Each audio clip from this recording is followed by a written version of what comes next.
Dozens of executive orders, documents, and the reversal of many decisions of his predecessor. New United States President Donald Trump started to act immediately following his inauguration. The most pressing issues, migration policy, foreign policy, and the economy, came first. There were also social accents which clearly indicate the direction of this presidency.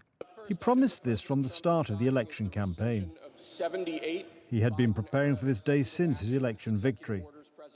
The new administration entered the White House with a ready-made agenda. On Donald Trump's desk in the first hours after he was sworn in, key executive orders paving the way for the implementation of his election promises arrived for signature.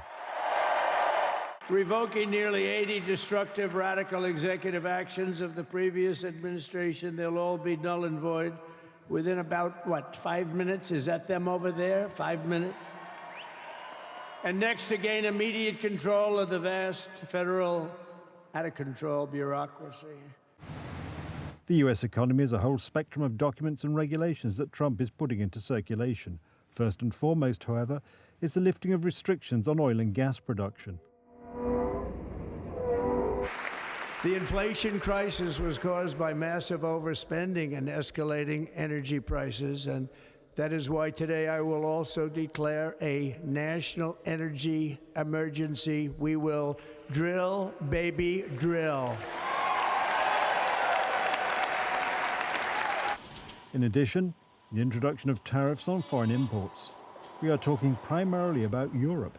It is possible that there will be conditions to which, in order to make money from exports, the European Union will have to agree. They're tough. They're very tough. They don't take our cars. They don't take our farm product. They don't take almost anything. And yet we take their cars and we take their farm product. We take a lot from them. So, we have like a $300 billion deficit with the European Union. So we'll straighten that out with either tariffs or they have to buy our oil. On security and internal and international issues, two decisions are key. The first is to impose a state of emergency on the southern border, and the second is to stop foreign aid funding.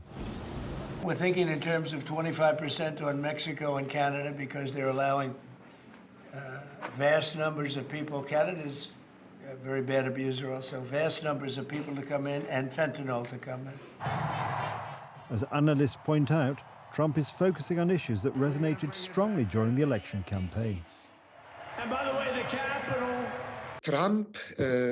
Trump is a man who, let's remember, was raised and grew up in an environment of a particular development business, where you simply have to keep your word, and if you lose your reputation, you're out of business and you lose money. And this is one side of the mentality. On the other side, it is extremely important that he takes his constituents very seriously. The unambiguous definition of two genders with regard to the federal administration's actions is also an important change. Officials, according to Trump, are supposed to focus on their work, not on coming up with more pronouns. On top of that, he is also ordering the return of all federal employees from remote work and halting personnel moves until he takes full control of the administration. The next item, sir, is a freeze on all federal hiring, excepting the military and a number of other excluded categories, again, until full control of the government is achieved and we understand the objectives of government going forward. Trump also took issue with his decision to withdraw from the climate agreement and the World Health Organization. In both cases, he justified the decision on the basis of cost, which the United States cannot afford in the face of increasing competition from China.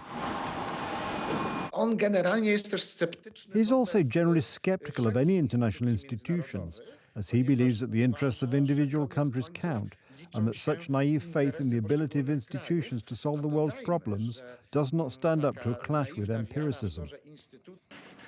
In addition to these key decisions, there are a number of minor ones that will affect the functioning of the administration in the first days of the new government.